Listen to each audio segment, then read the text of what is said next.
In this lesson, we're going to learn how to fly straight and level. Shall we proceed full speed ahead? Not so fast, rocket pants. I've got the airplane, so you just relax a bit. We're here in the Cessna 172 in the beautiful Puget Sound region of western Washington. Imagine, if you will, that we've just taken off from Bremerton National Airport just west of Seattle. We're going to learn what it looks like to fly level, how to use the joystick to change our pitch, and lastly, I'll introduce you to your new best friend, besides me, your instructor, of course, the trim wheel.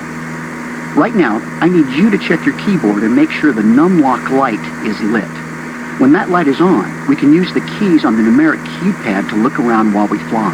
Press and hold the 4 key for a moment. See how the horizon is level relative to the windowsill?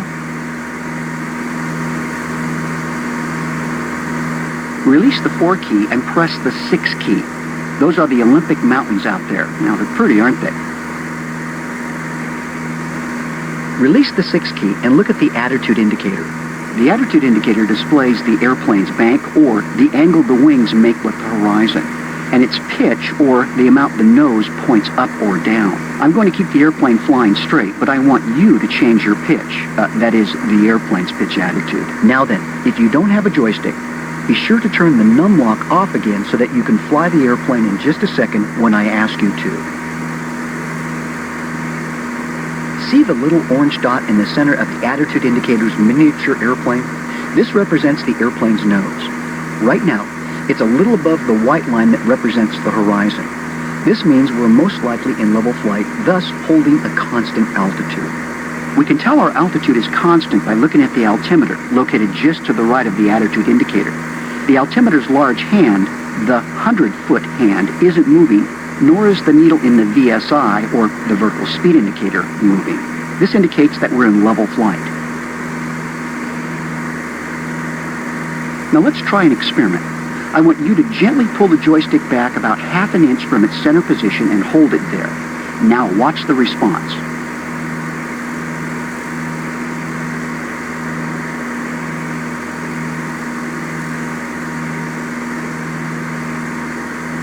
The nose of the airplane pitches up. The miniature airplane in the attitude indicator pitches up too. Now look at the altimeter. The 100-foot hand is moving clockwise, which indicates that your altitude is increasing. Immediately below the altimeter is the vertical speed indicator, and its needle indicates a climb.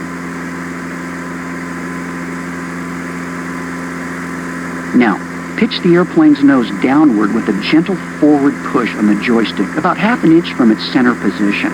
Hold it there and watch the response.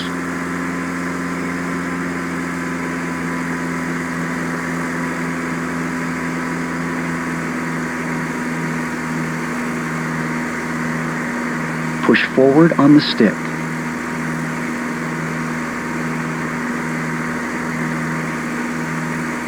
The airplane's nose pitches down, and the attitude indicator's miniature airplane points toward the ground. Notice that the altimeter rotates counterclockwise, thus indicating a descent. The needle in the vertical speed indicator also points downward, indicating a descent. Okay, return the joystick to its center position.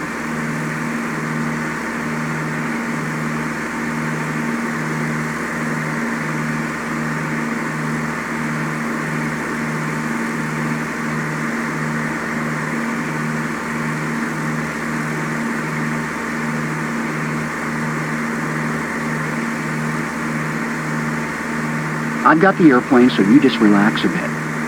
It's safe to say that if the altimeter hands stop moving and the needle in the vertical speed indicator points to 0, then you're in level flight. Of course, if the wings are also level, then you're in straight and level flight.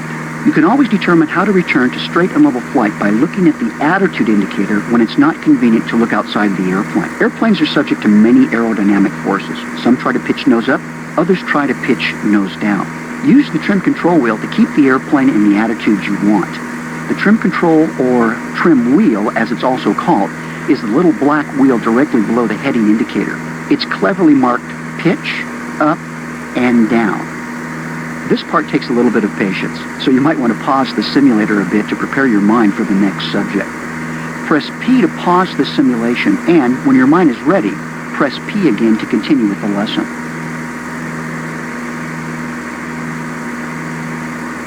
Right now, the airplane is trimmed to stay at about 100 knots. Even if nobody were at the controls, the airplane would do its best to maintain 100 knots. If we pull or push on the stick, we have to force it to change that speed. I need you to do that now. Pull back gently on the stick until the airspeed reads 90 knots. Adjust the pitch slightly to maintain 90 knots.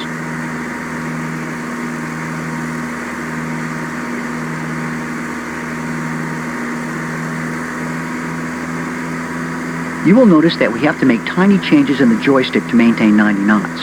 But no matter what, you can't let go. If you do, the airplane will pitch down until it finds 100 knots again. Carefully click the word up on the pitch trim wheel 3 times, or you could press the end key 3 times. Either way, the pointer on the right side of the wheel should be pointing at the middle of the 9 lines on the trim wheel.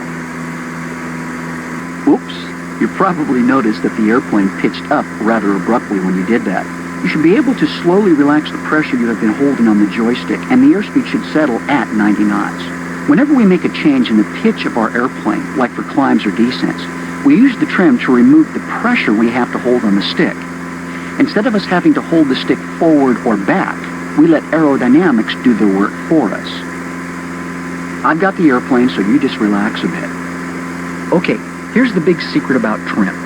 When an airplane is trimmed for hands-off flying and power changes are made, the airplane automatically changes pitch in an attempt to maintain the approximate airspeed for which it was last trimmed. This means that the nose will pitch down when you reduce power and pitch up when you increase power. The airplane automatically changes pitch to maintain the airspeed for which it was last trimmed. So if you want to change airspeed in level flight by adjusting the throttle, you need to retrim the airplane once you're at the speed you want. Let's give this a try. When you reduce the power, the nose of the airplane wants to drop because the airplane still wants to fly at 100 knots. Don't let the nose drop.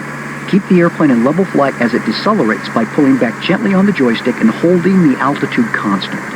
Right now, the airplane is trimmed for 100 knots at its present power setting. I want you to pull the throttle back and set the power for 2100 RPM on the tachometer. The tachometer is located on the lower right-hand corner of the instrument panel. 2100 RPM will give us a speed of about 90 knots.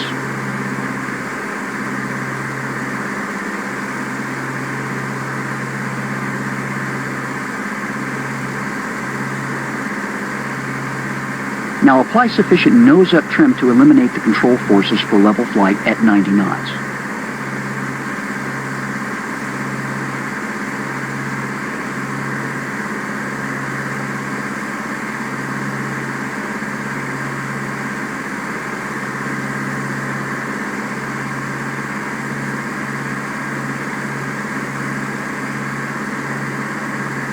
Okay, let's try increasing our speed to 100 knots.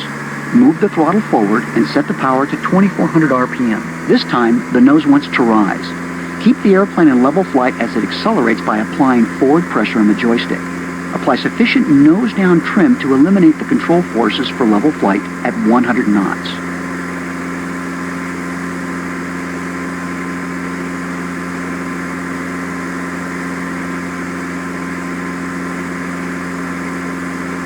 Speed up. There you have it. That's how you trim during power changes in level flight. Okay, just to review, we have discussed what level flight looks like, how to use the joystick to change the pitch, how to trim, and how to use the trim while changing airspeed in level flight. Got that? I'm impressed with your performance.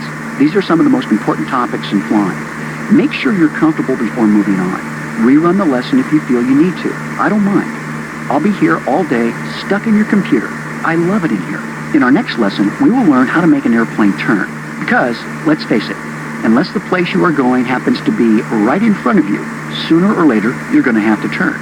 For now, take a break, get up, and stretch your legs and flying arms. You might want to read the next few sections of the ground school, too. I'll be here when you're ready to start flying again.